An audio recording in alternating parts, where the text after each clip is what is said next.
Hello दोस्तों, नमस्कार। MCC classes में आपका बहुत बहुत स्वागत है मेरे प्यारे दोस्तों।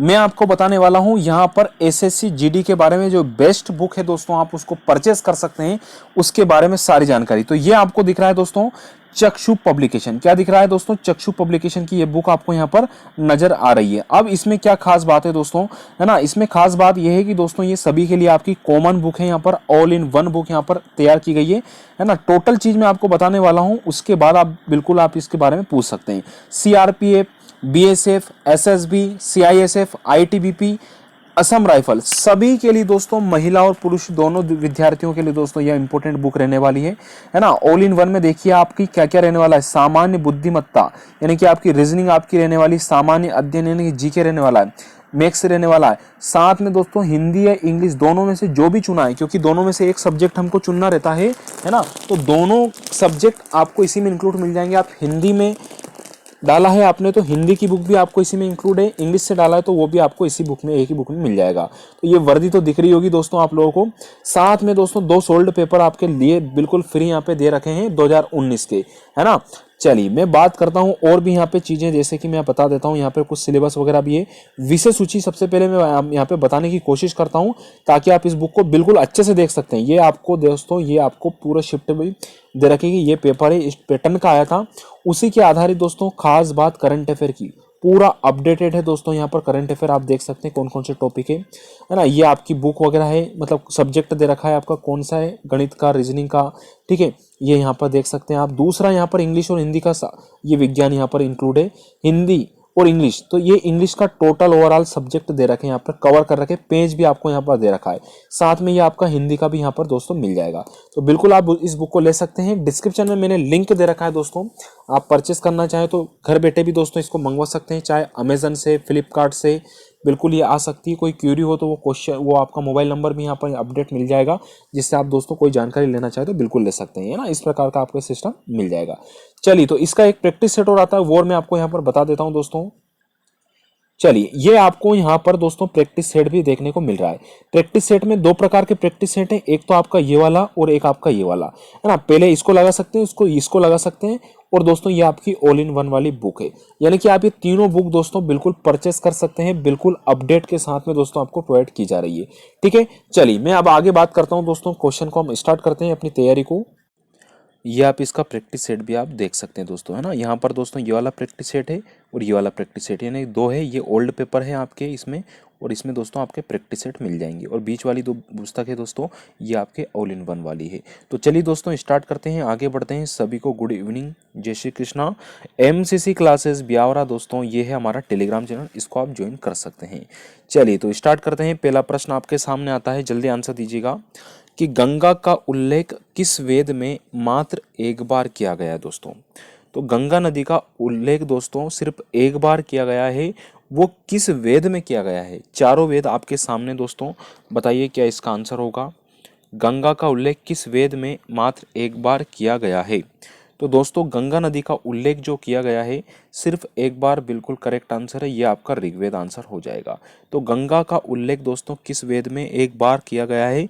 तो ऋग्वेद में मात्र एक बार किया गया है ना। ये आपको याद रखना है, ऑप्शन नंबर ए आपका राइट आंसर होगा। और सबसे पुराना वेद भी दोस्तों ऋग्वेद ही है, ठीक है। अगले क्वेश्चन पे चलता हूँ दोस्तों मैं। भारत छोड़ो आंदोलन के समय कांग्रेस के अध्यक्ष कौन थे? भारत छोड़ो आंदोलन के समय कांग्रेस के अध्यक्ष कौन थे, ये आपका प्रश्न है इसमें। तो बताइए दोस्तों, भारत छोड़ो आंदोलन के समय कांग्रेस के अध्यक्ष कौन थे? बताइए क्या आंसर होगा इसका। चारों ऑप्शन आपके सामने दोस्तों, बताइए क्या आंसर होगा। तो साथियों, भारत छोड़ो आंदोलन के समय कांग्रेस, नहीं बिल्कुल आऊंगा, मैं होमवर्क पे भी आऊंगा, है ना। बिल्कुल गुड इवनिंग, है ना, हैप्पी जन्माष्टमी आप सभी को दोस्तों। तो भारत छोड़ो आंदोलन के समय कांग्रेस के अध्यक्ष कौन रहे? तो भारत छोड़ो आंदोलन के समय कांग्रेस के अध्यक्ष दोस्तों रहे हैं मौलाना अबुल कलाम आज़ाद। कौन रहे दोस्तों? मौलाना अबुल कलाम आज़ाद दोस्तों भारत छोड़ो आंदोलन के समय कांग्रेस के अध्यक्ष रहे। सबसे कम उम्र में, है ना, जो सबसे युवा रहे दोस्तों कांग्रेस के अध्यक्ष, वो मौलाना अबुल कलाम आज़ाद ही रहे। और सबसे ज़्यादा समय तक भी दोस्तों यही रहे पुरुषों में, ठीक है। अगला प्रश्न आता है कि आत्मसम्मान आंदोलन के जनक कौन है साथियों? आत्मसम्मान आंदोलन के जनक कौन है? चारों ऑप्शन है आपके सामने। तो आत्मसम्मान आंदोलन के जनक बताइए दोस्तों कौन होंगे? जल्दी से बताइए क्या आंसर होगा इसका। तो आत्मसम्मान दोस्तों आंदोलन के जो जनक रहे हैं वो कौन है? तो रामास्वामी नायर। कौन रहे? रामास्वामी नायर दोस्तों आत्मसम्मान आंदोलन के जनक रहे हैं। बी ऑप्शन दोस्तों आपका राइट आंसर होगा। दूसरी मैं यहाँ पे बात करूंगा दोस्तों आपसे, बिल्कुल करेक्ट आंसर है बी वाला। ठीक है, आपको बताना है दोस्तों जो महान्यायवादी हैं कौन है दोस्तों? महान्यायवादी हैं, उनका दोस्तों मासिक वेतन कितना होता है? महान्यायवादी दोस्तों है ना, प्रमुख अधिकारियों के मासिक वेतन, ये हमने टॉपिक कल दिया था, वही प्रश्न है आपका। तो महान्यायवादी का जो वेतन होता है वो कितना होता है दोस्तों? तो महान्यायवादी का जो वेतन है बिल्कुल करेक्ट है, 2,50,000। वेरी गुड, 2,50,000 दोस्तों है ना, ये मासिक वेतन है किनका दोस्तों? तो याद रखना महान्यायवादी का। ठीक है, तो 2,50,000 रुपये प्रति माह, यानी कि एक महीने का मासिक वेतन है दोस्तों, है ना। तो महान्यायवादी का जो वेतन होता है 2,50,000 रुपये होता है। ठीक है, बिल्कुल।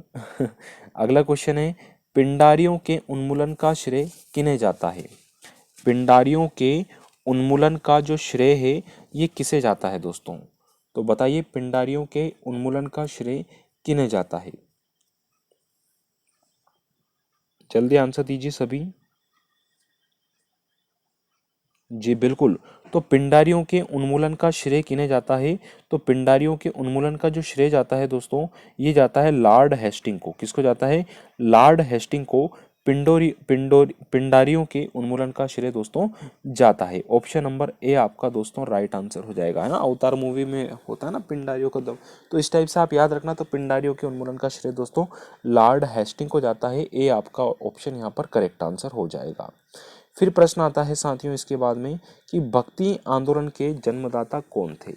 ये तो सबको बताना है आंसर कि भक्ति आंदोलन के जन्मदाता कौन थे दोस्तों, है ना। मटकी फोड़ने चले गए सभी, ऐसा लग रहा है मुझे भी, है ना। ना तो शेयर कर रहे हो ना लाइक कर रहे हो, है ना। मन कम लग रहा है क्या?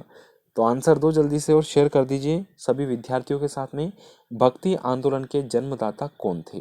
तो दोस्तों भक्ति आंदोलन के जो जन्मदाता हैं वो कौन थे? तो वो थे दोस्तों रामानुजाचार्य। ठीक है, तो भक्ति आंदोलन के जन्मदाता कौन रहे दोस्तों? तो भक्ति आंदोलन के जन्मदाता रामानुजाचार्य रहे। बी ऑप्शन दोस्तों आपका राइट आंसर होगा। इसी का जो आंसर है दोस्तों, मैं क्वेश्चन दूसरा आपसे पूछता हूँ।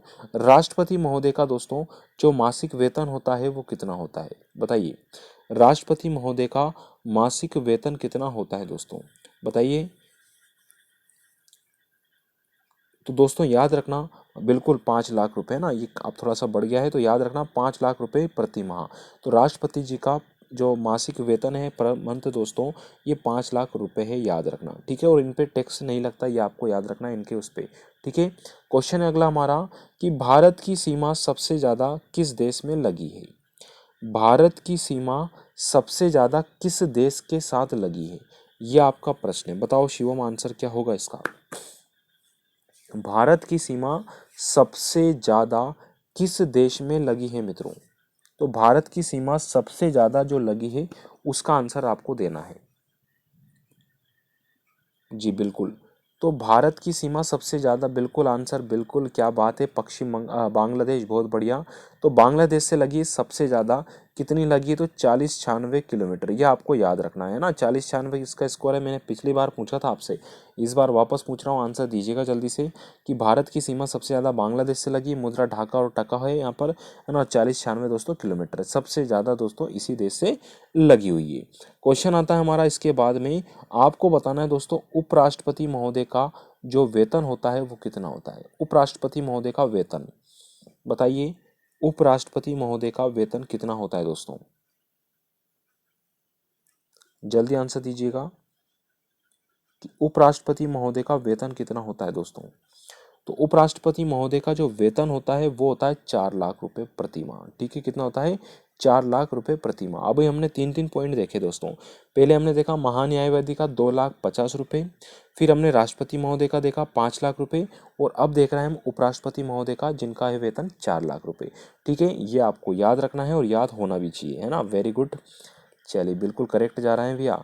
फिर क्वेश्चन है, मदुरई किस नदी के किनारे बसा हुआ है?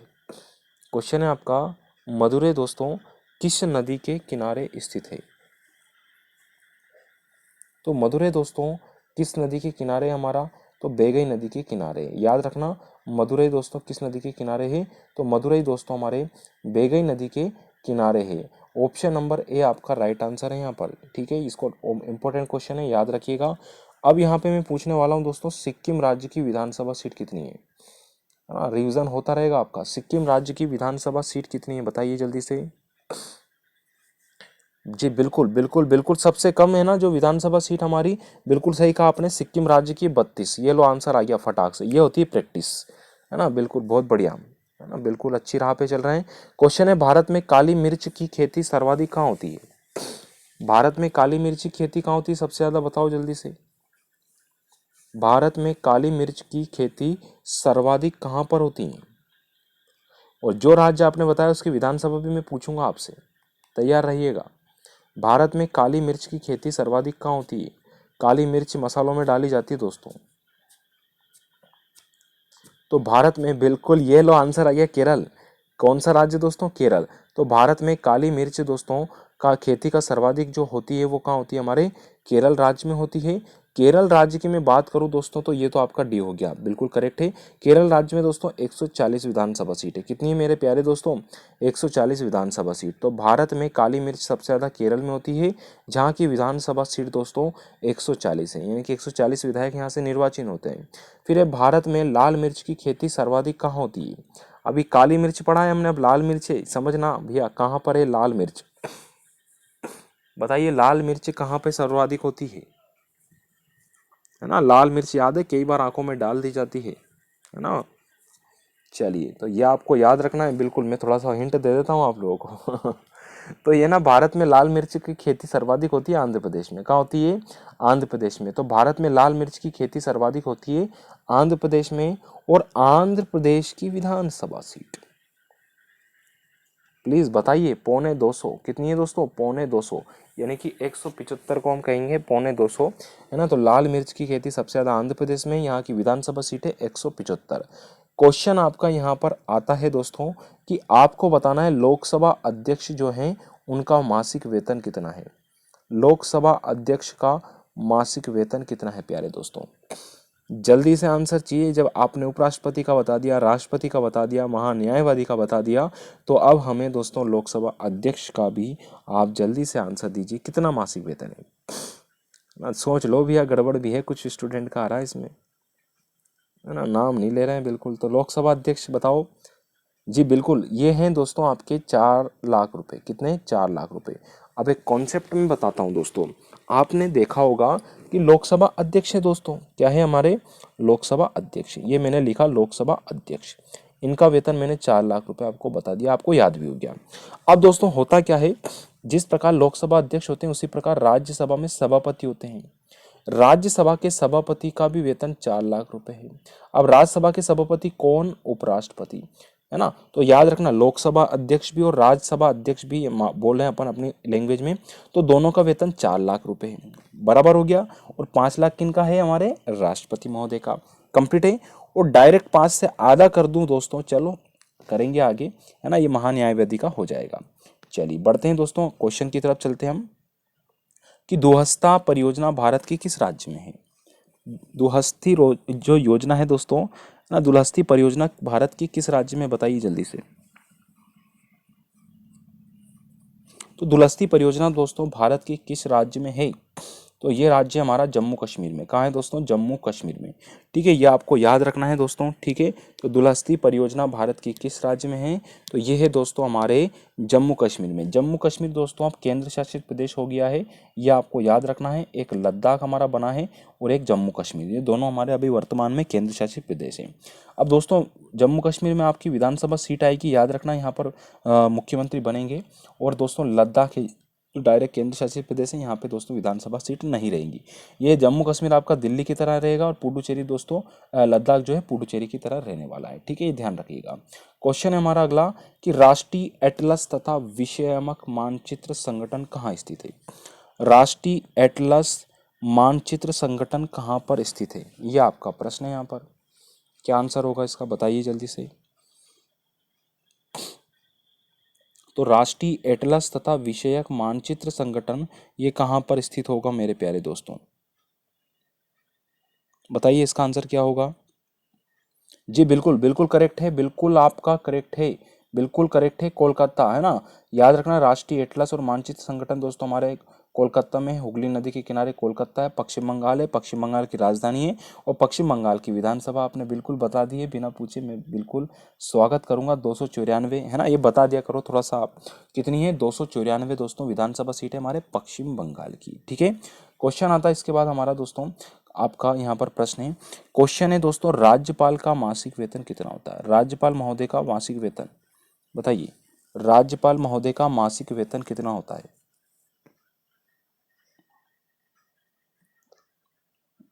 क्या आंसर होगा इसका, राज्यपाल महोदय का मासिक वेतन आपसे पूछा गया है।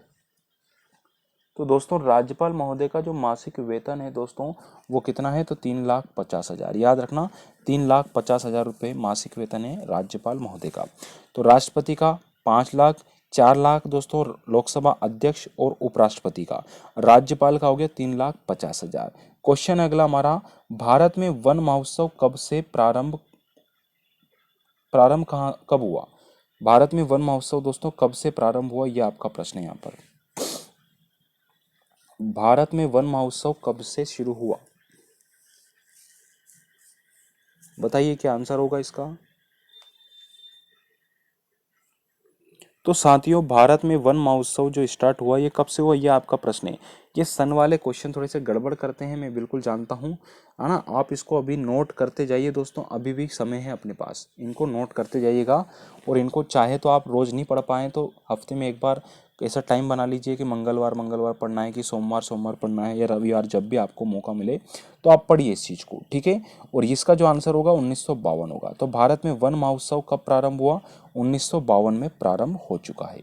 दोस्तों यहीं पे आपका प्रश्न आता है, एक प्रश्न क्या है मैं आपसे पूछता हूँ कि जो सुप्रीम कोर्ट होते हैं ना दोस्तों, सुप्रीम कोर्ट के जो मुख्य न्यायाधीश हैं उनका मासिक वेतन कितना है, सुप्रीम कोर्ट के मुख्य न्यायाधीश का मासिक वेतन कितना होता है, बताइए क्या आंसर होगा इसका।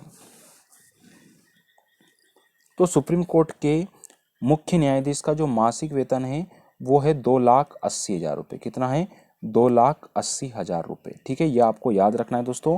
तो 2,80,000 रुपये दोस्तों किसका मासिक वेतन हो जाएगा, तो ये हो जाएगा दोस्तों सर्वोच्च न्यायालय के मुख्य न्यायाधीश का, ठीक। प्रश्न है हमारा इसके बाद में कि 10 लाख हाथियों की भूमि के उपनाम से कौन जाने जाते हैं।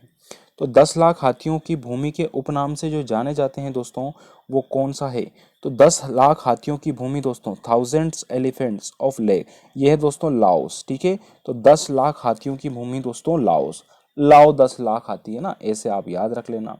क्वेश्चन है हमारा, वेल्थ ऑफ नेशन पुस्तक के लेखक कौन है, वेल्थ ऑफ नेशन जो है उस पुस्तक के लेखक कौन रहे दोस्तों, क्या आंसर होगा इसका।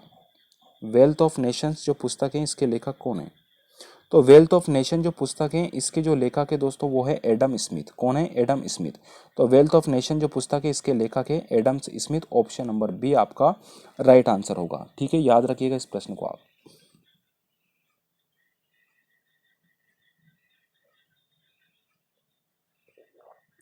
चलिए बढ़ते हैं आगे, सौर मंडल की खोज किसने की थी, बताइए जल्दी से, सौर मंडल की खोज किसने की थी दोस्तों, सौर मंडल की खोज किसने की थी। तो दोस्तों सौर मंडल की जो खोज है वो किसने की थी, तो ये खोज की थी दोस्तों कोपरनिकस ने। सौर मंडल की खोज किसने की, तो सौर मंडल की खोज दोस्तों कोपरनिकस ने की थी, सी ऑप्शन दोस्तों आपका राइट आंसर है। तो याद रखिएगा सौर मंडल की खोज किसने की मेरे प्यारे दोस्तों, तो सौर मंडल की खोज कोपरनिकस ने की थी, याद रखना इस प्रश्न को, है ना। यहाँ पे प्रश्न पूछूंगा, जो सुप्रीम कोर्ट है दोस्तों, सुप्रीम कोर्ट के अन्य न्यायाधीश जो होते हैं, है ना, एक तो मुख्य न्यायाधीश जिनकी तनख्वाह हमने पढ़ी 2,80,000, ठीक है। अब हम दोस्तों अन्य न्यायाधीश की अगर बात करें सर्वोच्च न्यायालय के, तो उनका जो मासिक वेतन है 2,50,000 है। कितना है? 2,50,000। तो याद रखना, सर्वोच्च न्यायालय के मुख्य न्यायाधीश का वेतन 2,80,000 है और सर्वोच्च न्यायालय के अन्य न्यायाधीश का वेतन 2,50,000 है। ठीक है, ये आपको याद रखना है दोस्तों। और सर्वोच्च न्यायालय के जो अन्य न्यायाधीश होते हैं दोस्तों, है ना, उनका वेतन जो होता है, चलिए आगे बात करते हैं। ये तो आपको बता दिया। ग्रहों के गति का नियम के प्रतिपादन किसने किया? ग्रहों के गति के नियम का प्रतिपादन किसने किया था? ये आपका प्रश्न है। ग्रहों के गति के नियम का प्रतिपादन किसने किया है? क्या आंसर होगा इसका? तो दोस्तों, ग्रहों के गति के नियम का प्रतिपादन किसने किया था? तो ग्रहों के गति के नियम का जो प्रतिपादन है दोस्तों, ये किया था केपलर ने। किसने किया था? केपलर ने। तो ग्रहों के गति के नियम का प्रतिपादन किसने किया? तो केपलर के द्वारा दोस्तों ग्रहों के गति के नियम का प्रतिपादन किया गया था। नेक्स्ट क्वेश्चन है, सी ऑफ ट्रांक्विलिटी कहाँ पर स्थित है? सी ऑफ ट्रांक्विलिटी कहाँ पर स्थित है, ये बताइए जल्दी से। इसे ही शांति सागर कहा जाता है ना। शांति सागर कहाँ पर है, ये प्रश्न आ जाए आपका, है ना। लिख देता हूँ मैं, शांति सागर। ठीक है, शांति सागर दोस्तों ये कहाँ पर स्थित है, ये आपसे पूछ ले। या सी ऑफ ट्रांक्विलिटी, दोनों के दोनों आपके चंद्रमा है ना। हिंदी और इंग्लिश में नहीं है, आपका याद रखना। तो सी ऑफ ट्रांक्विलिटी दोस्तों हमारे चंद्रमा पर है। ये पृथ्वी का एकमात्र उपग्रह है, आप सभी इसको जानते हैं। क्वेश्चन हमारा, चीन का मैनचेस्टर किसे कहते हैं?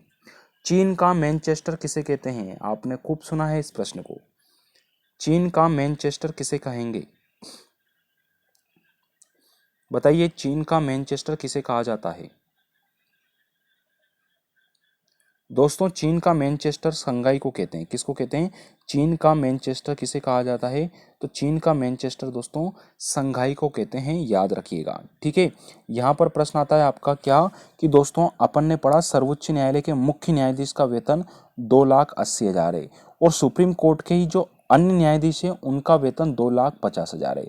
अब यहाँ पर प्रश्न आता है दोस्तों, हाई कोर्ट यानी कि उच्च न्यायालय, हाई कोर्ट के जो मुख्य न्यायाधीश है उनका वेतन दोस्तों 2,50,000 है और जो अन्य न्यायाधीश हैं हाई कोर्ट के, उनका वेतन 2,25,000 है। समझना, सुप्रीम कोर्ट के जो मुख्य न्यायाधीश है 2,80,000, अन्य न्यायाधीश है 2,50,000।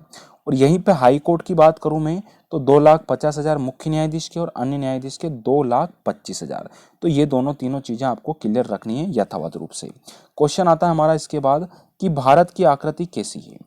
भारत की आकृति कैसी है, यह आपका प्रश्न है यहाँ पर। बताइए, भारत की आकृति कैसी है दोस्तों? भारत की आकृति कैसी है? तो भारत की जो आकृति है दोस्तों वो कैसी है? तो भारत की आकृति दोस्तों चतुष्कोणीय है। कैसी है? चतुष्कोणीय। तो भारत की आकृति कैसी होगी? तो भारत की आकृति दोस्तों चतुष्कोणीय है, याद रखना। ठीक है, बात समझ में आ रही है अपने को? चलिए, तो भारत की आकृति कैसी है दोस्तों? चतुष्कोणीय है, ये आपको याद होनी चाहिए। ठीक है, क्वेश्चन है हमारा, नेशनल वुड फॉसिल पार्क कहाँ पर स्थित है? नेशनल वुड फॉसिल पार्क कहाँ पर स्थित है? बताइएगा जल्दी से, आंसर क्या होगा इसका? तो नेशनल वुड फॉसिल पार्क कहाँ पर स्थित होगा? नेशनल वुड फॉसिल पार्क ये है दोस्तों हमारे जैसलमेर में। कहाँ पर है? जैसलमेर में। तो नेशनल वुड फॉसिल पार्क दोस्तों हमारे कहाँ पर स्थित है? तो ये हमारे दोस्तों जैसलमेर में स्थित है। याद रखना इस प्रश्न को, नेशनल वुड फॉसिल पार्क हमारा जैसलमेर में स्थित है, यानी कि बी ऑप्शन दोस्तों आपका राइट आंसर हो जाएगा। नेक्स्ट क्वेश्चन आता है हमारा इसके बाद, कि महापद्म को क्या कहा जाता है? महापद्मनंद को क्या कहा जाता है दोस्तों? महापद्मनंद को क्या कहते हैं? इनका नाम बताना है, क्या नाम से जानते हैं इनको? उग्रसेन, बिल्कुल करेक्ट आंसर है। महापद्मनंद को दोस्तों क्या कहा जाता है? तो उग्रसेन के नाम से महापद्मनंद को जाना जाता है। नेक्स्ट क्वेश्चन आता है इसके बाद हमारा साथियों, कि सुदर्शन झील का पुनरुद्धार किसने करवाया था? सुदर्शन झील है दोस्तों, है ना, इसका पुनरुद्धार किसने करवाया था? बताइए क्या आंसर होगा? सुदर्शन झील का पुनरुद्धार किसने करवाया था मित्रों?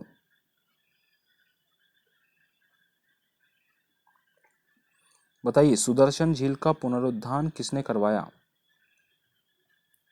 तो सुदर्शन झील का पुनरुद्धार जो करवाया गया था, ये किसने करवाया? तो कुमार गुप्त ने करवाया था। सुदर्शन झील का पुनरुद्धार दोस्तों किसने करवाया? कुमार गुप्त के द्वारा करवाया गया था। बी ऑप्शन दोस्तों आपका राइट आंसर होगा यहाँ पर, ठीक है। स्कंद गुप्त ने करवाया था दोस्तों, कुमार गुप्त ने नहीं करवाया, स्कंद गुप्त ने, ठीक है। सुदर्शन झील का जो पुनरुद्धार है ये स्कंद गुप्त ने करवाया था, करेक्ट कीजिएगा इसको ना। चलिए, कुमार गुप्त गलती से हो गया। क्वेश्चन है, अभिलेखों का अध्ययन क्या कहलाता है? अभिलेखों का अध्ययन क्या कहलाता है मित्रों?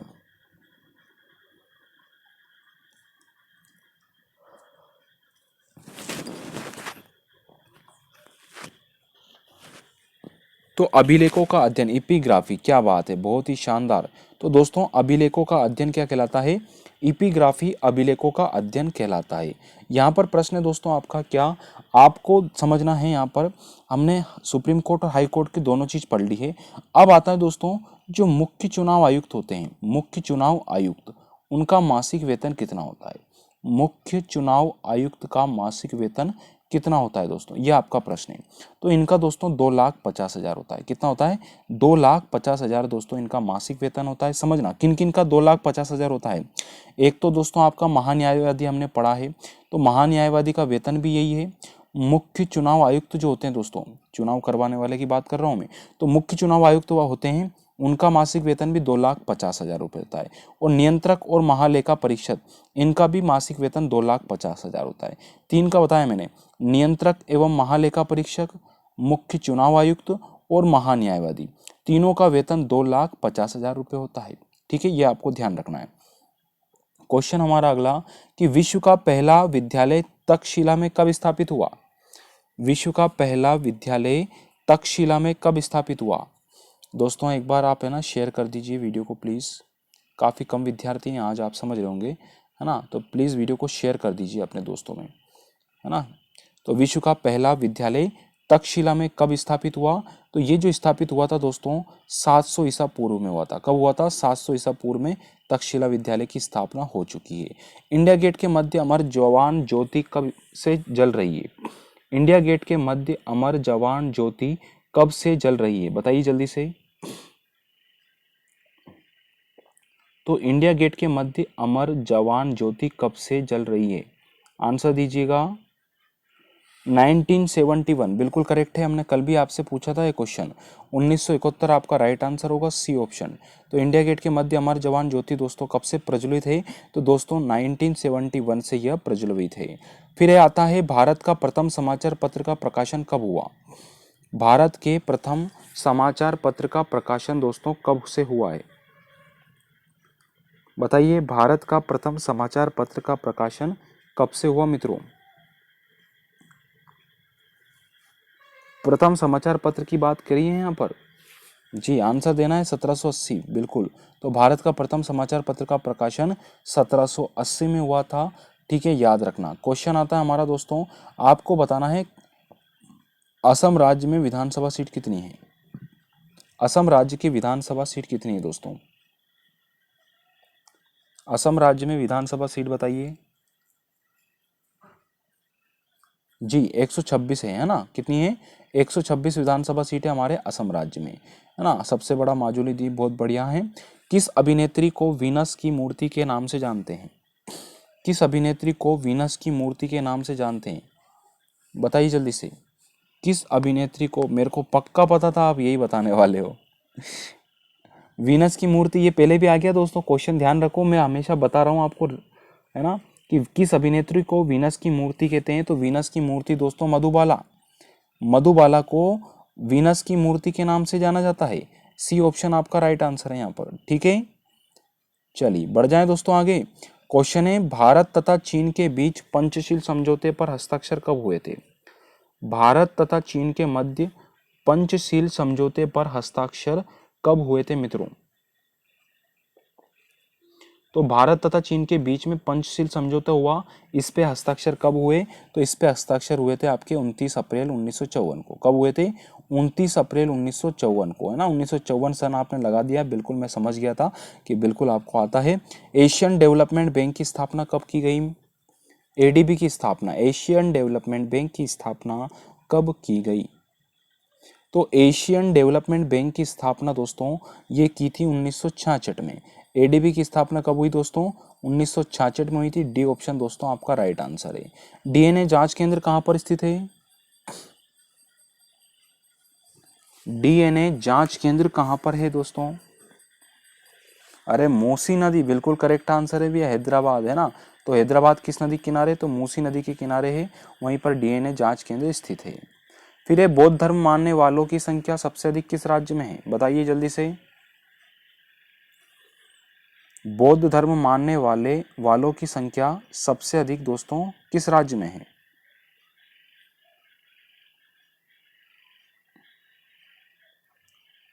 जी बिल्कुल, हाँ महाराष्ट्र में, पक्का। चलिए बिल्कुल करेक्ट है दोस्तों, महाराष्ट्र है ना, बिहार मत लगाना। तो बौद्ध धर्म मानने वालों की संख्या सबसे अधिक दोस्तों महाराष्ट्र राज्य में है। बी ऑप्शन दोस्तों आपका करेक्ट आंसर होगा, है ना। इसको आप याद रखना दोस्तों, ठीक है। चलिए क्वेश्चन आता है हमारा, राष्ट्रपति महोदय की दोस्तों मासिक वेतन कितना है? बताइए जल्दी से, राष्ट्रपति महोदय का मासिक वेतन कितना है दोस्तों? राष्ट्रपति महोदय का मासिक वेतन बिल्कुल 5 लाख रुपए, बिल्कुल करेक्ट आंसर है भी आपका, ठीक है जी। अगले क्वेश्चन पे चलते हैं। लंदन में स्थित इंडिया हाउस की स्थापना किस वर्ष की गई? लंदन में स्थित इंडिया हाउस की स्थापना किस वर्ष की गई थी? चलो बिल्कुल सही पहचाना आपने आज। तो लंदन में स्थित इंडिया हाउस की स्थापना ये की गई दोस्तों, ये कब की गई? ये की थी दोस्तों आपके 1905 में। तो लंदन में इंडिया हाउस की स्थापना याद रखना। इंडिया हाउस कहाँ पर है? तो इंडिया हाउस लंदन में स्थापना कब करी? 1905 में करी थी। बी ऑप्शन आपका राइट आंसर होगा। फिर प्रश्न आता है हमारा कि लव म्यूजियम किस देश में है? लव म्यूजियम किस देश में है दोस्तों? लव म्यूजियम किस देश में है? तो लव म्यूजियम दोस्तों किस देश में हो जाएगा? तो लव म्यूजियम दोस्तों हमारे फ्रांस में है। कहाँ पर है? फ्रांस में। तो याद रखना लव म्यूजियम कहाँ पर स्थित है? तो लव म्यूजियम दोस्तों हमारे फ्रांस में है, यानी कि डी ऑप्शन आपका करेक्ट आंसर हो जाएगा, है ना। लव फंसे फ्रांस, है ना, ऐसे अभी आप याद रख सकते हैं, इसको बड़ा आसान है। क्वेश्चन है हमारा, यूनिसेफ दिवस कब मनाया जाता है? लाखों में एक क्वेश्चन है दोस्तों ये यूनिसेफ दिवस वाला। यूनिसेफ दिवस कब मनाया जाता है? एक ही क्वेश्चन, हाँ बिल्कुल बताइए, यूनिसेफ दिवस कब मनाते हैं? जी बिल्कुल। तो यूनिसेफ दिवस जो मनाया जाता है प्यारे मित्रों, ये कब मनाते हैं? तो ये आपको याद रखना है, 11 दिसंबर को यूनिसेफ दिवस मनाया जाता है, ठीक है। बढ़ जाऊं आगे में। क्वेश्चन है, द इनसाइडर पुस्तक के लेखक कौन है? द इनसाइडर पुस्तक के लेखक कौन है मित्रों? तो द इनसाइडर पुस्तक के लेखक है पीवी नरसिम्हन राव। याद रखना दोस्तों, बड़े चर्चा में थे दोस्तों ये प्रधानमंत्री पीवी नरसिम्हन राव दोस्तों इनसाइडर पुस्तक के लेखक हैं। सी ऑप्शन आपका करेक्ट आंसर होता है यहाँ पर, ठीक है। हाँ याद रखना दोस्तों, जो एक्स्ट्रा क्वेश्चन है कुछ ऐसे प्रश्न आते हैं जो किसी को याद नहीं रहते, वो है ना, ऐसे प्रश्न रहते हैं। तो चोल शासकों की भाषा क्या थी? बताइए जल्दी से। चोल शासकों की जो भाषा रही है वो क्या रही है? तमी बताओ, मैं तो नहीं बताऊं, है ना। चोल शासकों की भाषा, तो आप टीचर हो तो आप ही बताओ, है ना। तो तमिल बताओ, तो तमिल भाषा याद रखना। चोल शासकों की ना दक्षिण भारत में रहे ये, तो याद रखना तमिल। तो चोल शासकों की भाषा क्या थी? चोल शासकों की भाषा तमिल थी। लोअर संग्रहालय कहाँ स्थित है? लोअर संग्रहालय कहाँ पर स्थित है मित्रों? बताइए, लोअर संग्रहालय। जी पेरिस में है, फ्रांस की राजधानी पेरिस। क्या पेरी? लोअर पेरिक नहीं पेरी, है ना, ऐसे याद रखना। पेरी यानी कि पेरिस, और लोअर से लोअर। तो लोअर संग्रहालय हमारा कहाँ पर है? तो लोअर संग्रहालय हमारा फ्रांस की राजधानी पेरिस में है। क्वेश्चन है हमारा दोस्तों कि क्लोरोफिल के केंद्र में कौन सा तत्व पाया जाता है? क्लोरोफिल के केंद्र में कौन सा तत्व पाया जाता है? हाँ आ रही है। तो क्लोरोफिल के केंद्र में कौन सा तत्व मिलेगा? तो ये मिलता है दोस्तों मैग्नीशियम। तो क्लोरोफिल के केंद्र में कौन सा तत्व मिलेगा? तो क्लोरोफिल के केंद्र में दोस्तों मैग्नीशियम तत्व मिलता है। ऑप्शन नंबर सी आपका राइट आंसर है।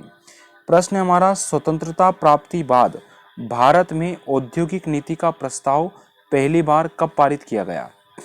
स्वतंत्रता प्राप्ति बाद भारत में औद्योगिक नीति का प्रस्ताव पहली बार कब पारित किया गया? ये लो चारों ऑप्शन, बिल्कुल चारों ऑप्शन आपके सामने हैं। बताइए क्या क्या आंसर होगा इसका, क्या आंसर होगा, जल्दी बताइए। तो स्वतंत्रता प्राप्ति बाद भारत में औद्योगिक नीति का प्रस्ताव पहली बार कब पारित हुआ था? 1948 में हो गया भैया, ये आपको याद रखना है। कब हो गया था? 1948 में। ठीक है, ये क्वेश्चन आपको याद रखना है दोस्तों, इंपॉर्टेंट प्रश्न है आप लोगों के लिए। ठीक है, चलिए, तो ये एसएससी जीडी का ओल्ड पेपर यहाँ पर कंप्लीट होता है।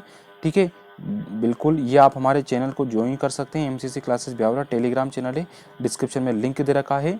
और दोस्तों बिल्कुल सारी चीज़ें आपको डिस्क्रिप्शन में मिल जाएगी, सभी चीज़ अवेलेबल है यहाँ पर। प्लीज़ वीडियो को लाइक कीजिएगा, शेयर कीजिएगा दोस्तों, है ना। वीडियो पसंद आए तो सब्सक्राइब भी कीजिएगा, और अपने दोस्तों को भी बताओ थोड़ा सा कि हम तैयारी कर रहे हैं, तो चैनल को विजिट कीजिए दोस्तों। ठीक है, चलिए, खूब मस्त रहिए, है ना। अब जल्दी से स्माइल कर दो भैया, है ना, स्माइल प्लीज़, जल्दी से जल्दी से। अरे थोड़ा जोर से मुस्कुराओ, हंसना है, मुस्कुराना है, ठहाके लगा दिया करो घर पे भी कभी कभी, है ना, कि हाँ, आनंद से पढ़ रहा है हमारा बालक। तो बिल्कुल ये दोस्तों आपके कंप्लीट है, और खूब अच्छे से मेहनत करो, बढ़िया से पढ़ाई लिखाई करो, है ना। जो डाउट रहते हैं उनको बार बार सोल्व करो, जो डाउट रहता है उसका रिवीजन करो, जो फॉर्मूले आपको नहीं याद है उनको रिवीजन करो, लिस्ट बनाओ, है ना, बार बार अभ्यास करो। और जो चीज़ बिल्कुल थोड़ा सा लगता है कि यार बड़ी मुश्किल से याद होती है, जैसे सीए में राज्यपाल है, ये आपको लोकसभा डिस्ट्रिक्ट वगैरह याद नहीं हो रही है, विधानसभा सीट वगैरह, तो इनको एक लिख के चिट्ठी डाल लो अपने जेब में, ना, जब भी फ्री रहो आपको लगता है तो बिल्कुल इसको पढ़ फेंको, है ना। चलिए, ओके दोस्तों, धन्यवाद, मिलते हैं कल। कब? बिल्कुल 12:30 बजे। ओके मेरे मित्रों, मेरे प्यारे साथियों, ओके, जय Shri Krishna, okay, bye bye, thank you everyone.